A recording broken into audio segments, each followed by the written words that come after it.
Raríssimas, raríssimos e raríssimas, bom dia, René de Paula Júnior falando aqui no Radinho de Pilha, 4 de abril de 2024, e hoje temos um eclipse atravessando ali a América do Norte, né? O eclipse à sombra da Lua vai passar ali do México, vai cruzar os Estados Unidos, o Texas, o Arkansas e tal, e vai até a outra ponta, né? É um eclipse total, isso não acontece sempre, acontece aí acho que uns 3 por década mais ou menos, e isso me faz lembrar, vou dar um link aqui, ou alguns links, para algumas reportagens dizendo qual é a importância, por que isso acontece.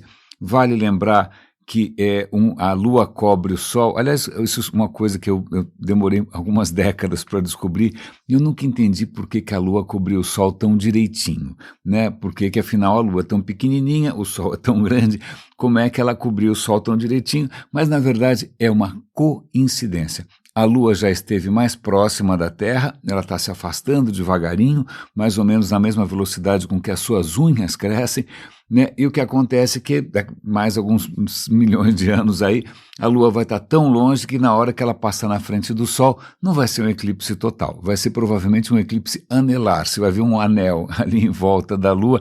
É só uma coincidência. E também prever eclipses não é legal, agora a gente consegue prever a trajetória, consegue prever tudo, mas o que também não é muito fácil, porque a órbita da Lua tem lá suas irregularidades. Eu não sabia, mas o plano da órbita da Lua, né, ele é um pouco inclinado com relação à órbita da Terra, e ela balança um pouco, então uma coisa é um pouquinho incerta, mas a gente consegue hoje rastrear bastante bem. Isso me fez lembrar, eu adorava Tintin. Tintin era uma história em quadrinhos de um belga, né? É belga, não era? Mas eu adorava quando era criança, gostava mais do que de Asterix, inclusive, e não tinha percebido na época, não tinha condições de saber o quanto aquela história em quadrinhos era profundamente racista. Ele era loirinho, clarinho e saía pelo mundo, e o resto do mundo, né, era um bando de gente meio patética, meio inferior.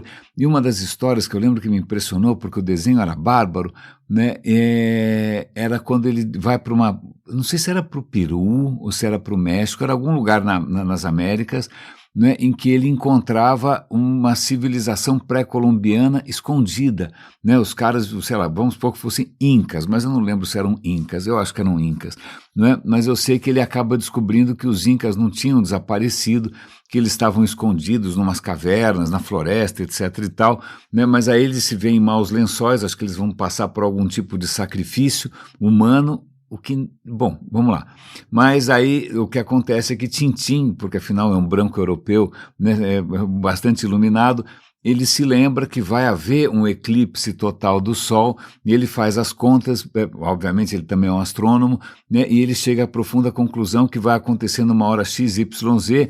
E aí o que acontece, ele dá um blefe, ele chega lá para os incas ou maias, ou seja, o que for, né, e ele fala, olha, é o seguinte, se você não soltar os meus amigos, eu vou apagar a luz do Sol. Né? E aí o que acontece nesse exato momento, a Lua cobre o Sol, fica tudo escuro, né? Os incas ou maias, ou seja, ficam apavorados e soltam todo mundo, o triunfo da ciência do homem branco, a única questão que... Na verdade, eu acabo de confirmar isso com o Gemini, e eu posso passar para vocês o link, como sempre, o link está aqui na descrição do episódio e também no nosso canal no WhatsApp, canal no Telegram, no radinhodepilha.com, que é sempre legal visitar, vai, pelo menos passa lá, eu vou dar o link. Os maias conheciam muito bem o ciclo dos eclipses, eles eram excelentes astrônomos, excelentes, para eles o eclipse tinha um significado profundo, era sinal de alguma coisa muito ruim acontecendo ou prestes a acontecer, né? Algum tipo de desequilíbrio cósmico. Então, lamento essa história de que os caras iam ficar assustadinhos porque eles nunca tinham visto uma coisa daquelas, né? E eles iam cair nesse engodo. Lamento informar, mas isso é racista que dói. Né, racista que dói, e tem uma coisa que eu li agora de manhã que é especialmente incômoda, né, essa eleição do Trump, que me parece um pesadelo sem fim, né, já não basta o cara ter sido presidente, né, ter feito o que... Quer dizer, ter ali, assim, imagina, ter incentivado aquela invasão do Capitólio, que é uma coisa inimaginável, né, nenhum filme de ficção me imaginou isso, né, o cara está se candidatando com o apoio dos evangélicos americanos, que acham que ele é um enviado de Deus para acabar com o declínio dos Estados Unidos. E por declínio, entenda-se a contaminação do sangue pelos estrangeiros, né? Os estrangeiros que o Trump, é isso que realmente me entristeceu, o Trump mais uma vez em um comício chamou estrangeiros de animais. Animais, não são humanos. Né? Então, os estrangeiros, então prepare-se a próxima vez que você viajar para os Estados Unidos, se alguém esmurrar você na rua, chutar, etc. e tal, gritando animal, animal, animal, é porque os evangélicos, veja bem, os evangélicos, nós passamos aqui a semana toda falando de Lutero, né? Os evangélicos acham que esse completo canalha, esse completo patife, esse completo impostor, né, da mesma linhagem, acho que ele, eu não sei se Bolsonaro é pior porque o Bolsonaro é mais tosco, né? Mas da mesma turma, né, desses autocratas, como é que alguém pode imaginar que um Deus, em princípio bondoso, onisciente, né, que prega o amor e o perdão, mandou um gangster, né, salvar o que, em princípio, é bastante surreal, e espero que, sei lá, isso pelo menos ajude a fazer um pouco mais de sentido, porque que eu insisto em alguns, sei lá, alguns episódios históricos que poderiam ser, sei lá, cultura inútil, né, que poderiam ser alguma coisa completamente desnecessária, mas nessas horas a gente vê que o passado não passa. Não é que algumas ideias persistem, algumas ideias malucas, racistas. Eu estou lembrando aqui que Lutero escreveu panfletos contra os judeus, né, que a própria reforma luterana tinha fortes componentes xenófobos e nacionalistas, não é? Então veja que o passado não passa, a história se repete e vocês devem ter acompanhado talvez, um escândalo, a seleção de futebol alemã resolveu usar uma camisa com o número 44, e esse número 44, um número 44, a coisa mais, o que tem, mas acontece que a maneira como os números foram traçados faz com que eles fiquem estranhamente idênticos ao logo da SS. SS, a polícia nazista, imagina, eram monstros entre monstros, e como é que nessa altura do campeonato, né, 2 gerações depois da guerra, os caras ainda continuem insistindo numa simbologia completamente nefasta.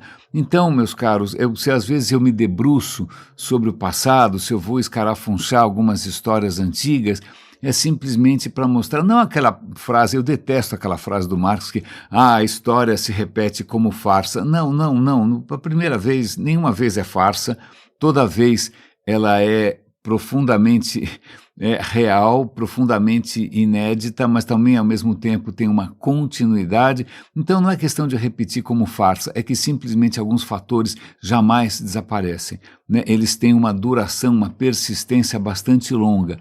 Então o antissemitismo não nasce com Hitler e não acaba com a Segunda Guerra, né? Alguns mitos nacionalistas não nascem com Goebbels, não nascem com Himmler, mas eles também não acabam com a Segunda Guerra.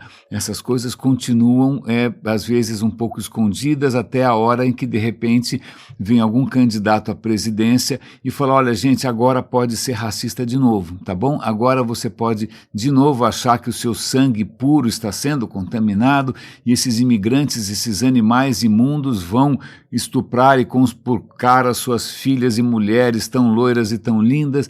O passado simplesmente não passa, simplesmente porque a humanidade muda muito pouco, se é que muda. Isso talvez explique, espero que, sei lá, dê alguma perspectiva aqui para alguns desabafos meus ao longo da semana.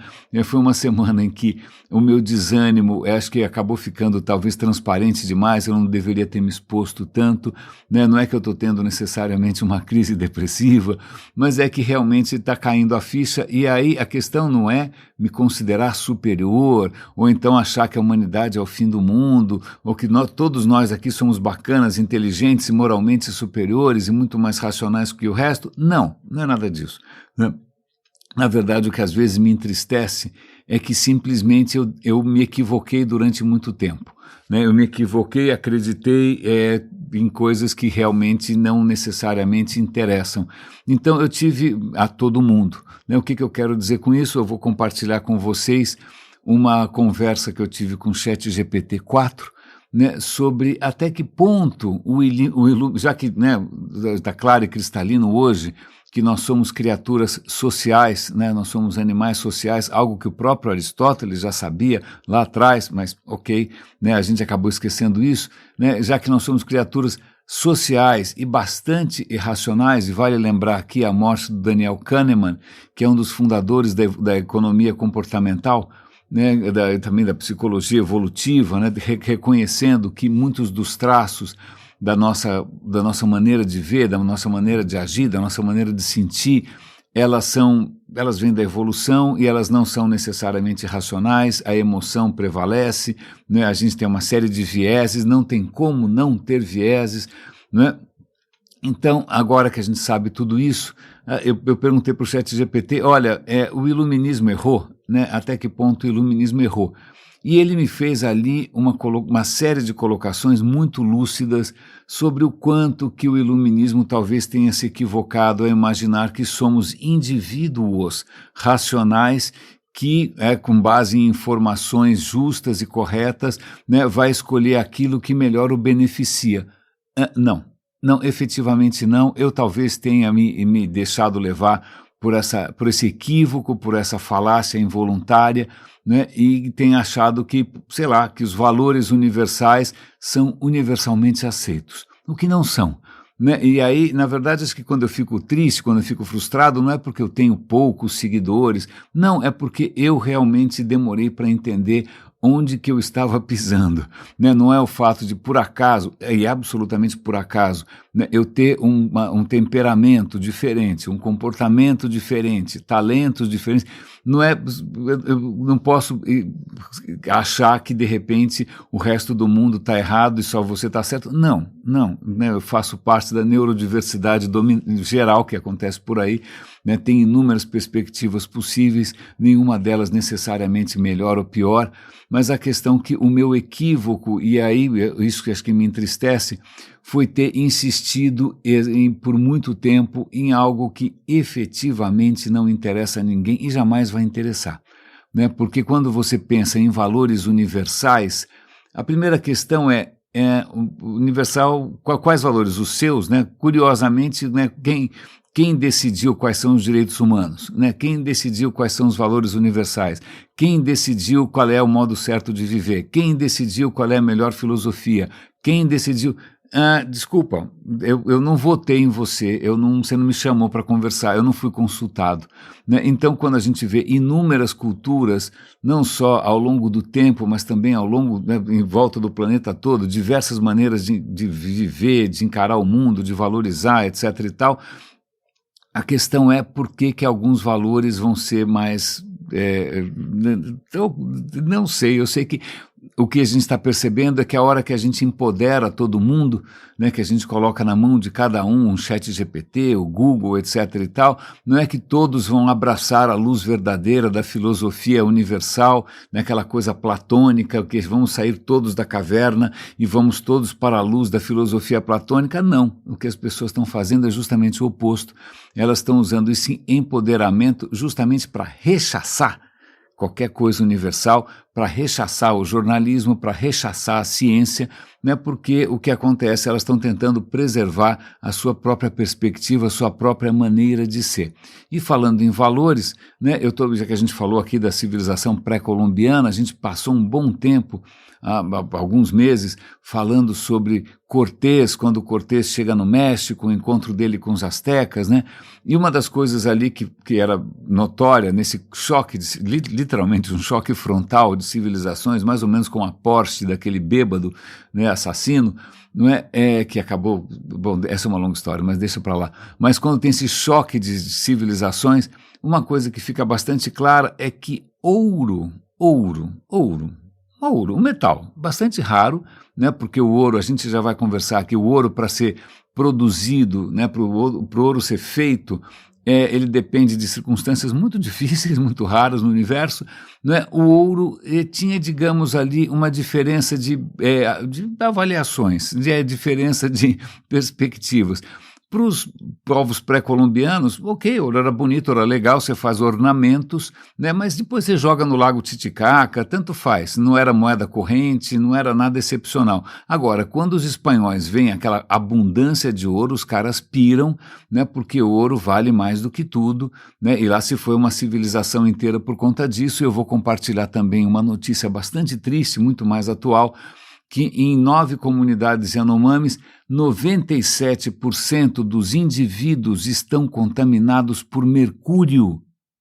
Mercúrio, por quê? Porque garimpeiros, né, os bolsonaristas, né, estão simplesmente intoxicando não só o meio ambiente, mas todas as pessoas que viviam ali felizes e contentes, estão intoxicadas por mercúrio, que é uma coisa sórdida. O mercúrio afeta o sistema nervoso, afeta o desenvolvimento, gera doenças incuráveis. Isso está sendo feito com um povo que não faz mal a ninguém, com um povo que estava ali tranquilo, que tinha descoberto uma maneira perfeitamente sustentável de lidar com a natureza e viviam felizes e contentes, e agora estão intoxicados até a tampa por um metal sórdido, horroroso, simplesmente porque alguém achou que o ouro vale mais do que a saúde pública de todo mundo, né? Então vejam que é história bastante perturbadora, de novo, uma questão de choques de valores, né? E aí, falando, já que eu falei em ouro aqui, tem um canal, eu vou recomendar esse canal, ele é divertidinho. É um canal de ciências que chama o Asilo da Ciência, porque o apresentador, o influencer, se julga maluquinho, né? Mas ele é um físico e ele estava falando sobre física, ele e a mulher dele ali fazem um casal divertido, e eles estavam explicando que, na verdade, sim, nós somos feitos de estrelas, mas mais ou menos, né? Mais ou menos. Eu falei que o ouro é um metal que é bastante raro porque ele depende de circunstâncias bastante, digamos, cataclísmicas. Então vamos lá, né?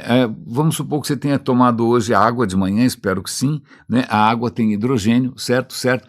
O hidrogênio que você consumiu e que está no seu corpo, você tem água no seu corpo, as moléculas todas, né, as moléculas orgânicas têm hidrogênio, esse hidrogênio tem 13,8 bilhões de anos. Né? Praticamente todo o hidrogênio do universo, inclusive o seu corpinho, né, ele tem 13,8 bilhões de anos porque ele nasceu no Big Bang. Pronto, ele nasceu quando o universo nasceu. Então, esses elementos mais simples, como o hidrogênio, como o hélio, eles foram criados no começo e estão aí circulando até hoje, né? Mesmo com a sua cutis extraordinária, o seu cabelo super bem tratado, tudo isso é composto de um material bastante antigo que está circulando por aí faz tempo. Aliás, é uma coisa interessante porque quando o universo surge, né, você tem ali um momento bastante intenso de calor e pressão, etc. e tal, e você ali nascem por fusão nuclear, surgem os primeiros elementos, surge o hidrogênio e surge o hélio. Então o universo surge mais ou menos com 75% de hidrogênio e 25% de hélio. Tem um pouquinho de lítio, mas deixa para lá, né? Então é 75, 25, ok? 3/4, 1/4. Se você corre o reloginho, né, para hoje, 13,8 bilhões de anos depois, mudou um pouco. Você tem 70% de hidrogênio, ou seja, uma parte do hidrogênio meio que sumiu. Era 25, foi para 28 de hélio, e aí 2% da matéria no universo é o resto. São todos os outros elementos químicos, inclusive o ferro no seu sangue, o ouro, né, dos espanhóis. Isso compõe 2% do universo. Agora, a questão é o que aconteceu nesses 13,8 bilhões de anos. Tudo começa com estrelas. Na hora que surgem as primeiras estrelas, por força da gravidade, né, a gravidade vai juntando ali aquele gás todo, ele vai se condensando, a pressão aumenta, a temperatura aumenta, bum, você tem fusão nuclear, surgem as estrelas. E as estrelas, à medida que elas vão gerando essas condições, imagina, infernais, né, de pressão, temperatura, calor, pois bem, ela consegue fundir átomos. Então os átomos de hidrogênio começam a se fundir, formar hélio, e aí uma hora sei lá, a estrela começa a ficar sem hidrogênio, ela começa a fundir o hélio, aí depois ela começa a ficar sem hélio, ela começa a fundir e vai virar outra coisa, ela vai queimando não é a palavra certa, né, porque queimando parece combustão, mas ela vai fundindo o que ela tem, né, até e vai gerando elementos que não existiam antes. Então vai gerar carbono, vai gerar silício, vai gerar oxigênio, vai gerar níquel, né? Ela vai cada vez mais juntando ali as pecinhas para continuar de pé. Vale lembrar que, na verdade, uma estrela é mais ou menos como um pneu. Um pneu por quê? Você tem o que mantém um pneu não murcho é porque ele tem uma pressão interna, certo? Se não fosse a pressão interna, o pneu murcha. O que mantém uma estrela ali magnificamente, né, daquele tamanho que ela está, é porque dentro dela estão acontecendo essas fusões todas que mantêm a pressão viva. A hora que começa a terminar, entre aspas, o combustível, ela começa a perder pressão e ela simplesmente começa a murchar. A gravidade faz com que ela comece a se espremer cada vez mais. No que ela se espreme, cada vez que ela dá uma espremida, né, ela vai dar uma espremida porque acabou o hidrogênio, aí ela dá uma encolhida. No que ela dá uma encolhida, aumenta a temperatura, aumenta a pressão, e isso faz com que ela consiga, entre aspas, queimar outros tipos de substância. Aí ela incha de novo, aí acaba essa substância, por exemplo, o hélio.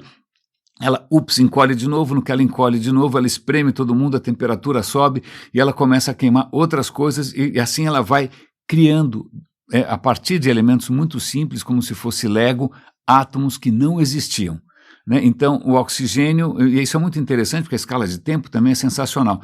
Vamos imaginar uma estrela do tamanho pega o nosso Sol, pega uma estrela 8 vezes maior, né? O tamanho importa, né? Se a estrela for menor do que 8 vezes o tamanho do Sol, ela vai com o tempo, vai queimando combustível e no fim ela acaba perdendo gás, por assim dizer, né? Se ela for 8 vezes maior que o Sol, ou maior do que isso, né, o que acontece é um pouco diferente.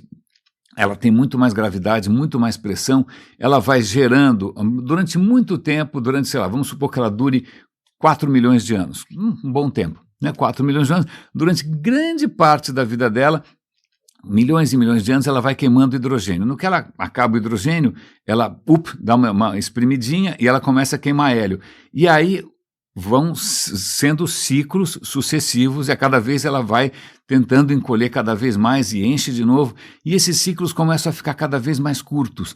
Então, quando ela começa a chegar perto do final da sua vida, né, começa a entrar praticamente em colapso, algumas coisas demoram meses. Imagina, durante milhões de anos estava tudo bem, aí alguns meses ela vai produzir, silício, aí durante uma semana ela vai produzir oxigênio, e aí finalmente ela vai produzir ferro, depois de ferro ela vai produzir níquel, e quando nessa história de ferro e níquel não tem mais o que fazer, ela vai entrar em colapso e aí simplesmente ela se espreme de uma vez e explode. E aí é a supernova. Ela explode e todos esses elementos que ela tinha produzido, né, se esparramam pelo universo, vira uma nebulosa, certo? Certo. Isso explica de onde veio o seu corpinho, de onde veio toda a matéria do universo. Isso que eu não sabia. Não. Na verdade, esse processo, né, dessas estrelas que são 8 vezes ou mais maiores que o Sol, quando elas explodem, elas espalham alguns elementos químicos novos que não existiam. Quantos? Uns 15, né? 12 elementos: oxigênio, nitrogênio, ferro. A tabela periódica tem elemento para burro. Não sei se você lembra, lá tem 90 e tantos. Depende, se você pegar os naturais, são 90 e tantos. Bom, cadê o resto? Da onde vem o resto? Pois bem, aí que está a história. Os átomos maiores, eles surgem em condições um pouco mais estranhas. Por exemplo, quando uma estrela, depois dessa confusão toda, explode, dependendo do tamanho, ela pode virar uma estrela de nêutrons. Ponto. E uma estrela de nêutrons, ela pode, em algumas circunstâncias também, arrumar uma companheira, outra estrela de nêutrons, e elas vão entrando aí num currupio, numa dança macabra. Uma hora, uma estrela de nêutrons acaba engolindo a outra. As duas acabam se chocando.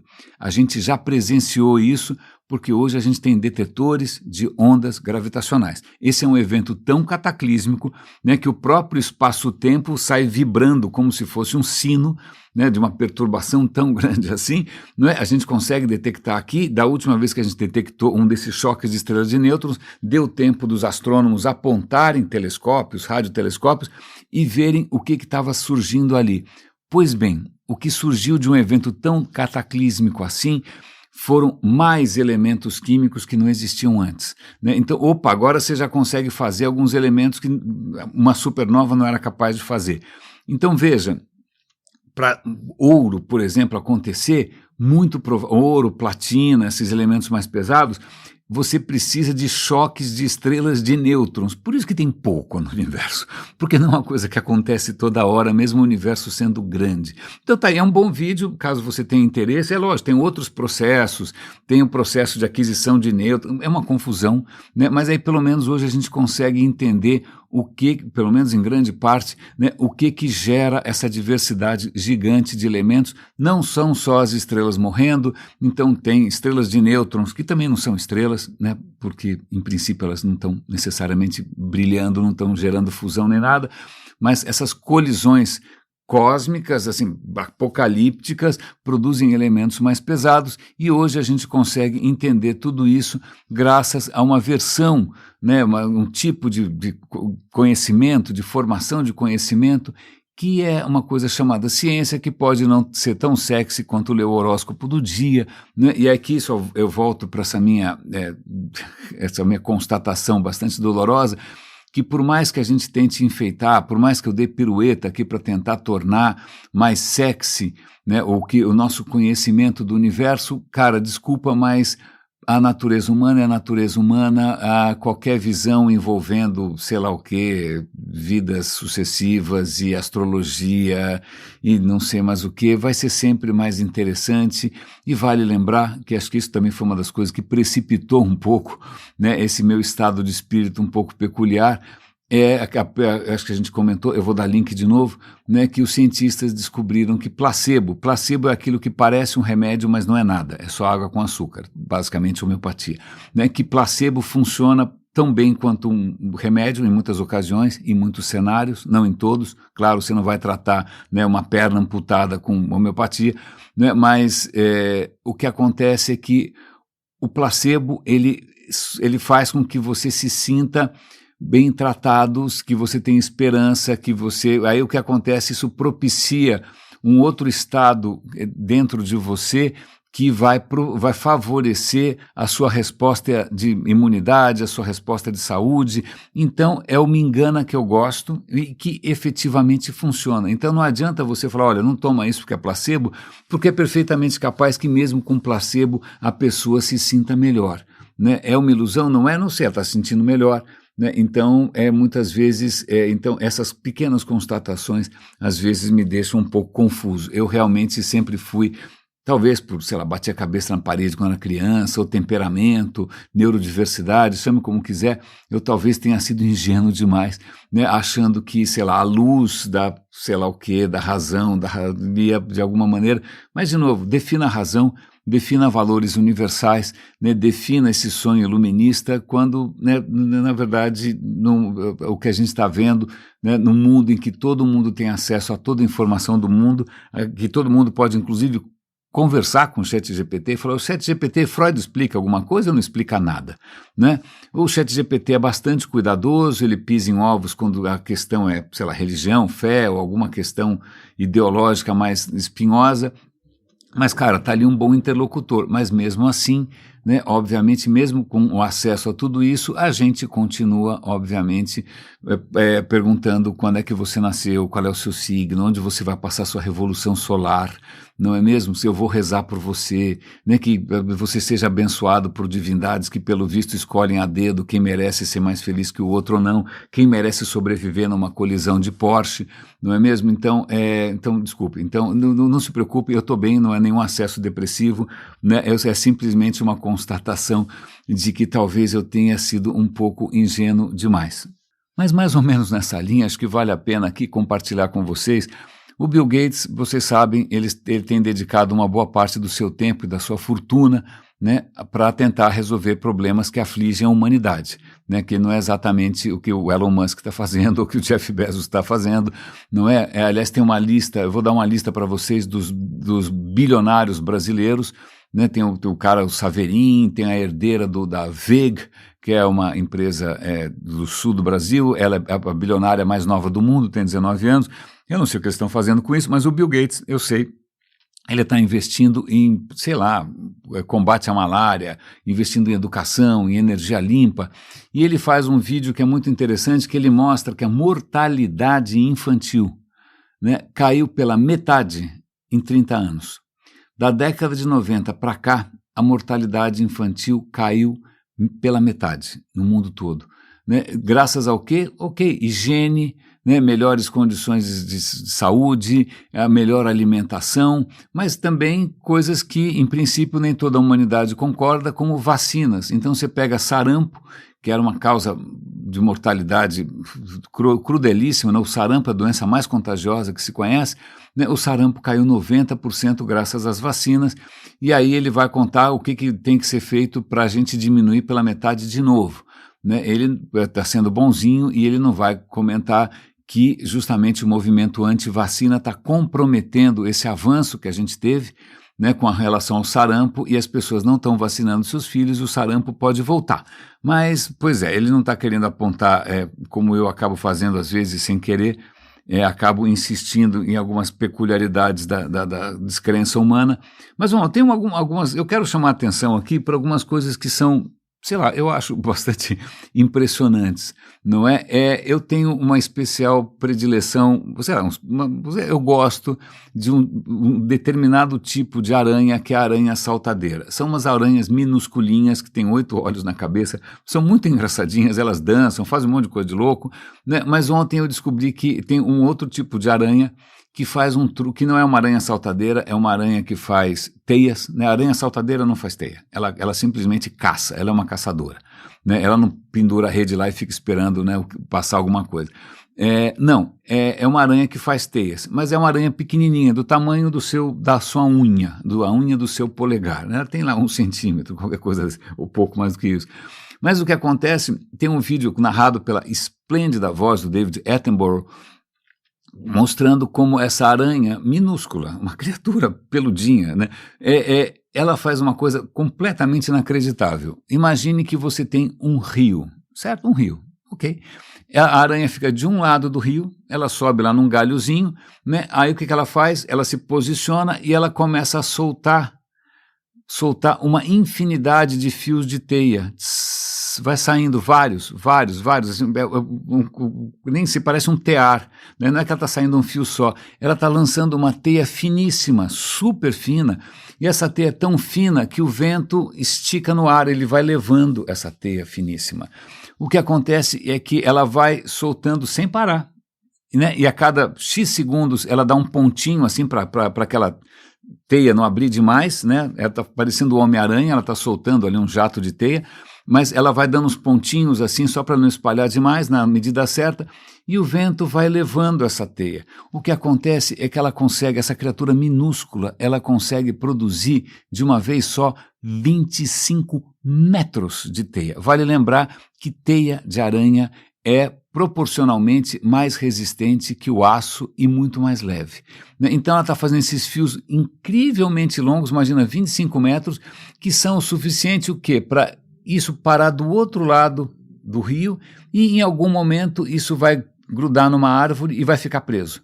Então veja, ela conta com o vento, com a temperatura certa, com o vento certo, para levar fios, né, que é praticamente uma trama, flutuando por 25 metros, vale lembrar que ela tem 1 centímetro e pouco, é uma tampinha, isso vai parar do outro lado, né?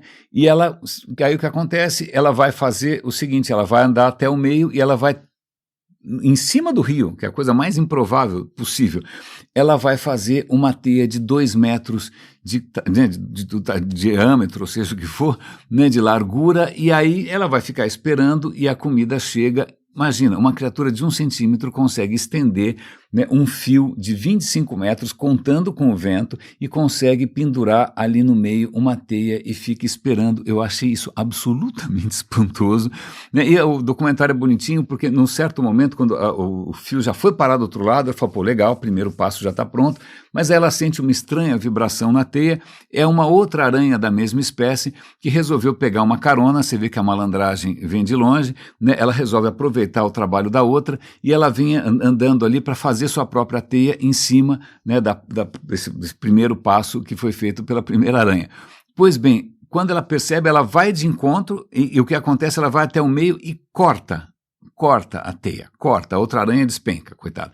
Aí o que acontece? Puxa, que desperdício, né? Não, desperdício. Ela começa a puxar a teia que ainda sobrou, ela começa a puxar, faz uma bolotinha e ela come a teia de novo, nada se perde, e aí ela começa tudo de novo. Eu achei essa história absolutamente extraordinária. Vale lembrar que isso é evolução, vale lembrar que isso, né, eu acho essa coisa encantadora. Eu não sei se, e pelo menos para mim, que nunca fui alguém de biológicas, que nunca fui alguém que cresceu na natureza, eu cresci na cidade, essas coisas me emocionam, né? Assim como quando eu estava assistindo um maluco lá falar de onde vêm os elementos, ele falou uma coisa interessante, você é feito, o universo inteiro é feito das mesmas coisas. Né? Você realmente é um com o universo, porque o hidrogênio em você é o mesmo hidrogênio do Big Bang, é o mesmo hidrogênio dentro do Sol, né? Os átomos que estão dentro de você são os mesmos átomos. Não só isso, as leis da física que funcionam aqui funcionam no universo inteiro. Eu estou lendo um livro extremamente interessante. Aliás, como é que chama o livro? Acho que eu comentei com vocês, eu estou lendo no Kindle, dessa vez eu estou lendo, não estou vendo como audiolivro, mas o livro se chama Ondas num Mar Impossível, o autor se chama Matt Strassler. Cara, o livro é uma delícia, é um livro de divulgação de ciência, e ele fala uma coisa dessa, olha, lá atrás, os filósofos gregos, né, os físicos, os povos, sempre acharam que a Terra funciona de um certo jeito, o cosmos não, porque veja, né, as estrelas apagam? Não. As estrelas caem? Não. As estrelas mudam? Mudam de lugar. Né? Mas a gente inventa uma história, faz de conta que é uma carruagem que está empurrando o Sol, faz de conta que as nuvens, na verdade, as estrelas são buraquinhos num domo, porque esse domo é um domo escuro com os buraquinhos, e a luz está vazando porque do lado de lá fica algum tipo de paraíso, que é luz pura, maravilhosa e eterna, né? E as estrelas são apenas furinhos nisso. Não.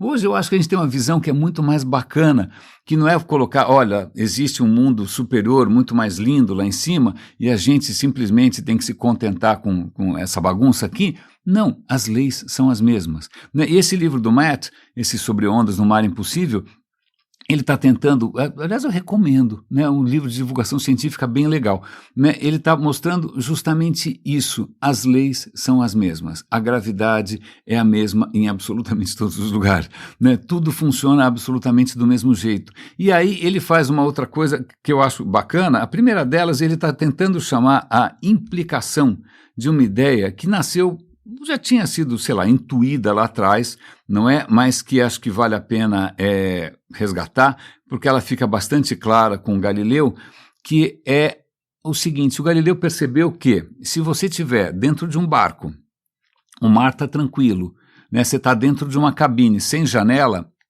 como é que você... E o bar não está balançando, certo? Está tudo tranquilinho, né? Bonito. Né? Como é que você sabe se o barco está andando ou não? Não tem como saber. Né? Galileu é o primeiro a se tocar que, em princípio, você não tem como saber se você estiver num movimento contínuo, se a sua velocidade não muda. É lógico, se o carro frear de repente, né? Se o Porsche bateu no Renault, né? Aí você é arremessado para frente. Né? Se você estiver no Renault, você morre. Se você estiver num Porsche de 1 milhão, você não morre. Né? Ou seja, as leis da física são iguais para todo mundo, mas o airbag não. Né? Mas, de qualquer maneira, se você estiver num movimento contínuo, isso é absolutamente indiferenciável do repouso. Não tem como você perceber. Né? Então não tem como você perceber se você está em uma altíssima velocidade constante ou se você está parado. Né? Isso é engraçado porque Aristóteles, que, ok, pioneiro, tal, mas tinha um monte de ideia de jirico, ele achava que as coisas se movem, se eu largar, por exemplo, se meu celular cair aqui do tripé, ele vai para o chão não porque... Não, porque ele acha o seguinte, Aristóteles achava que o objetivo final, o estado último das coisas é o repouso, né? Então o celular cai porque ele quer repousar no chão, né? Como se ele estivesse indo atrás do repouso. E outra, se alguma coisa está se deslocando é porque alguém está empurrando, né? Então se o sol está indo de lá para cá, sei lá, então alguém está empurrando o sol. Né, tem que ter uma carruagem, tem que ter Apolo, tem que ter um Deus. Porque, veja, aqui na Terra, se você empurrar, der um tranco, as coisas andam um pouquinho e param. Bom, se tudo para elas continuarem andando, você tem que empurrar o tempo todo. Né? Com Galileu começa uma percepção, que depois vai parar em Newton, né? Newton também foi revolucionário nisso, ele chega à profunda conclusão, a nossa intuição está equivocada. Né? A maneira como a gente interpreta o mundo está equivocado. Né? A gente acha que as coisas você tem que empurrar o tempo todo, senão elas param. Né? Você acha que se uma coisa for mais pesada que a outra, a hora que você soltar as duas, a mais pesada vai cair primeiro. Ele fala não, e aliás é um experimento fácil de fazer. Né? Se você pegar uma caixa cheia e uma caixa vazia, as duas caixas têm o mesmo formato, né? E largar as duas ao mesmo tempo, a caixa vazia chega ao mesmo tempo que a caixa pesada. Isso é bom para fazer truque de mágica com as crianças vão achar que está fazendo algum truque. Não, é que a nossa intuição não é perfeita, a nossa intuição pode ter sido evoluída para um contexto, mas não. Então, veja bem, é contra-intuitivo, né? Algumas coisas da ciência são contra-intuitivas. Então, Einstein mais para frente vai dizer, olha, se você estiver num elevador que está descendo, né, numa velocidade constante e você não tem nenhuma janela, como você sabe a velocidade do elevador? Não tem como saber, ele pode estar parado. Aliás, a velocidade com relação ao quê? Né? Se você está num Porsche na 150 km por hora com a janela fechada, é a mesma sensação de estar num avião a 900 km com a janela fechada. Você não sabe a que velocidade você está, porque você, com relação a Porsche, com relação ao avião, né, tua velocidade relativa é zero. Agora, com relação ao chão, a tua velocidade, com relação ao Renault, então, a sua velocidade é muito mais alta. Então, olha que interessante, a gente não tem como saber em que velocidade que você está, porque a velocidade é sempre relativa. Então, só para dar um exemplo interessante, aqui estamos, né, eu aqui falando, você em algum momento qualquer no futuro me ouvindo, nós estamos andando a aproximadamente, quanto que é 150? 240 quilômetros por segundo. Então, a cada segundo que eu falo, nós nos deslocamos pelo espaço, ou pelo menos dentro da galáxia, a 150, a 200 e tantos quilômetros por segundo, né? Se esse episódio durar 1 hora, e não vai durar, hoje eu não posso me estender tanto assim, a gente tem um compromisso, não é? A gente vai ter mudado de lugar 800 mil quilômetros. Você está sentindo alguma coisa? Vento no cabelo? Né? Você está sentindo frio na barriga? Você está sentindo... Não, você não está sentindo nada. Mas hoje a gente sabe que, né, e todo mundo achou, não, a Terra só pode ser o centro do universo, ela não pode estar girando. Se a Terra estivesse girando, eu ia perceber. Não, você não percebe. Você não percebe porque ela gira numa velocidade praticamente constante. Né? Se como Porsche ela colidisse com alguma coisa, aí você ia perceber que estava numa velocidade brutal, não levemente acima de 50 km por hora. Então veja que interessante, você, em princípio, sem perceber, né, você está viajando a 800 mil quilômetros por hora através de um universo que é feito da mesma coisa que você. E, aliás, quando eu falo você está viajando no universo, essa também é uma colocação do Matt que eu achei legal. Ele falou, pera lá, você não é tipo...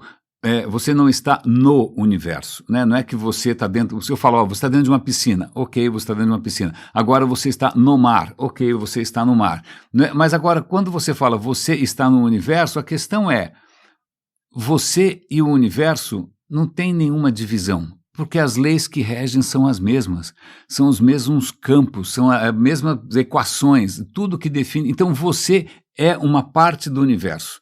Você é uma parte do universo, é como se você fosse uma onda nesse mar. Que, aliás, é uma imagem budista bastante conhecida, né? Você é uma onda desse mar. mas o mar e a onda são a mesma coisa. Você e tudo que está à sua volta faz parte, não é que você, sei lá, está nesse universo temporariamente e vai aparecer em outro. Não, não, não, não. Você é integralmente parte desse universo. E é curioso porque isso me dá um senso de comunhão, né? Um senso de pertencimento, um senso quase de sagrado, um senso de propósito, um senso de para que serve a vida, para onde vamos, de onde viemos. Cara, isso para mim, eu acho lindo, eu acho bonito, eu me sinto muito mais parte de tudo que está à minha volta, né, muito mais responsável por tudo, responsável inclusive pelos outros humanos, do que se eu acreditasse que eu sou filho do dono, né, que fui colocado nesse lugar miserável aqui para, sei lá, que é como se fosse algum tipo de pós-graduação esquisita, né, eu estou aqui para aprender, para sofrer, porque depois eu vou para um outro mundo, e aí eu sou feito de alguma coisa diferente do resto. Não, não. Não, desculpa, não sei se vocês, sei lá, eu acho que uma boa parte do meu esforço no Radinho é justamente tentar compartilhar com vocês dessa iluminação, né? O Lutero não teve um tipo de reforma, ele se sentiu finalmente preenchido pelo amor divino, pela graça, né? Não sei se ele tomou sol, se ele, sei lá, desidratou, né? Mas o que acontece é que talvez eu esteja compartilhando a mesma coisa, essa descoberta de que boa parte das coisas que a gente sempre acreditou, que são muito intuitivas, inclusive, elas não param muito em pé, né? Porque talvez a essência das coisas não seja intuitiva, a gente precisa da ciência para isso, a gente precisa da educação para isso, e isso pelo menos me faz, sei lá, me sentir mais, não sei, mais pleno, não sei, estou tentando, não sei se essa mensagem tem alguma chance, eu acho que não, né? As outras narrativas são muito mais interessantes, são muito mais intuitivas, e de novo, intuição não quer dizer que esteja certo, né? Intuitivo pode ser um absoluto equívoco, né? Então, não sei, estamos aqui, e aí só falando aqui da nossa espécie tão singular, não é mesmo? A gente tem que agora se cumprimentar porque a gente conseguiu alterar o tempo, a gente conseguiu alterar os dias, a duração dos dias. Então, vou fazer antes disso uma pequena digressão muito interessante.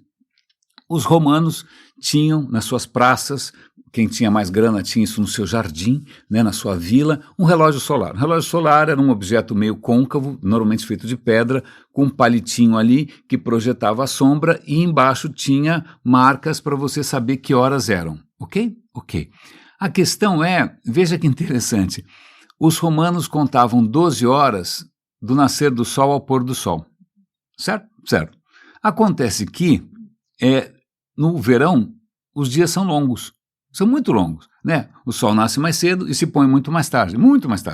E aí o que acontece é que, se você pegar esse período maior de tempo e dividir, 1 hora no verão é 1 hora mais longa.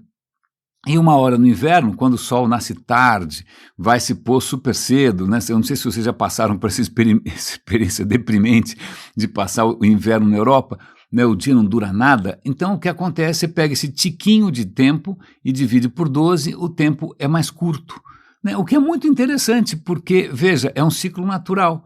Então, no verão, o seu tempo rende mais, no inverno, você fica mais tempo em casa. Acabou o dia, são 6 horas da tarde? Não são, né? Não são. Mas acabou o dia, eu vou voltar para casa, acabou o expediente.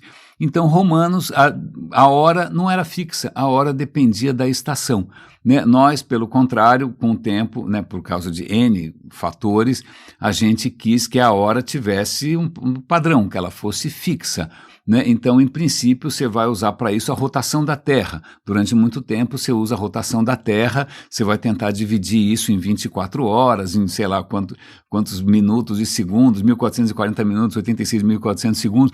Pois bem, mas o que acontece é que a rotação da Terra também tem suas, né, flutuações, e aí a gente partiu faz algum tempo, já acho que desde a década de 50, para tentar usar algum padrão de tempo mais estável. A gente está usando átomos, normalmente átomos de césio, né, eles vibram numa frequência muito estável, 96 mil vezes por, eu nem lembro, uma frequência qualquer, né? Então a definição de segundo hoje é uma definição ligada a uma frequência fixa de luz emitida por um átomo que não está nem aí para você nem para ninguém. Ok? Ok. Mas vamos voltar para o tempo em que a gente usava o tempo astronômico, né? Quanto tempo a Terra demora para voltar para o mesmo lugar, né? Girar e botar a mesma estrela, está no mesmo lugar de novo.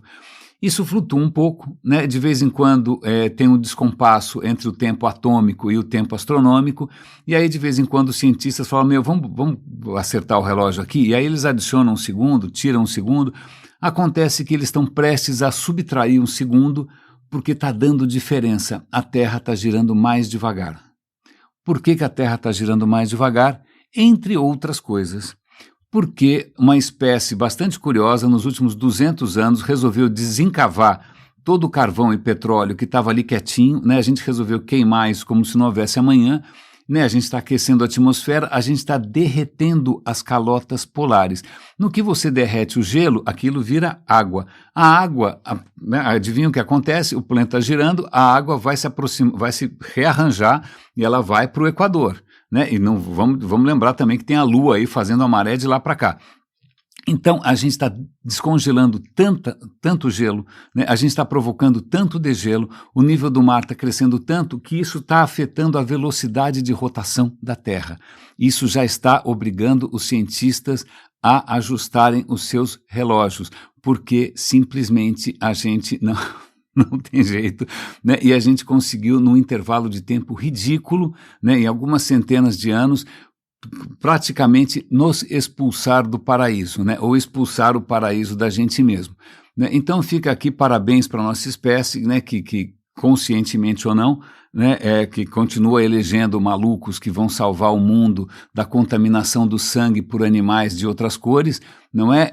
Então, parabéns para a espécie, que enquanto isso, mas mesmo assim a gente continua aqui tentando levantar essa bandeira, né? Acho que não vai ser um sucesso, né? Pelo visto, a nossa capacidade de resistir a ideias que não são tão intuitivas assim, que é justamente a ciência e coisas parecidas, é uma capacidade que só cresce, o digital está servindo para reforçar esse nosso sistema imunológico, né? Então, aliás, está aqui, né, a gente elegeu um governo onde o ministro das Minas e Energia disse que, apesar de todo aquele discurso, né, sustentável e sei lá o que da natureza, né, do presidente, o Brasil vai explorar petróleo até chegar ao mesmo nível de desenvolvimento do primeiro mundo. Então, esse cara que está numa foto aí bastante assertiva, uma foto quase que de um imperador, esse maluco está insistindo que a gente tem que... Dane-se o meio ambiente, né? Dane-se o futuro, dane-se o planeta, dane-se se o planeta vai girar mais devagar, dane-se tudo, porque eu acho que ele quer também comprar um Porsche, né? Quer dizer, se os outros países têm Porsche, por que ele não vai ter? Né? Então veja que realmente é muito difícil a gente acreditar na possibilidade de um progresso efetivo, né? Quando a gente tem essa capacidade singular, né? Muito impressionante, que eu demorei a reconhecer, de viver dentro de narrativas completamente fantasiosas, né, que talvez sejam mais intuitivas. Bom, raríssimas, raríssimos e raríssimas, cuidem-se, por favor. Um grande abraço, obrigado por quem se preocupou com a minha saúde afetiva, emocional e mental. Um grande abraço, cuidem-se e até amanhã.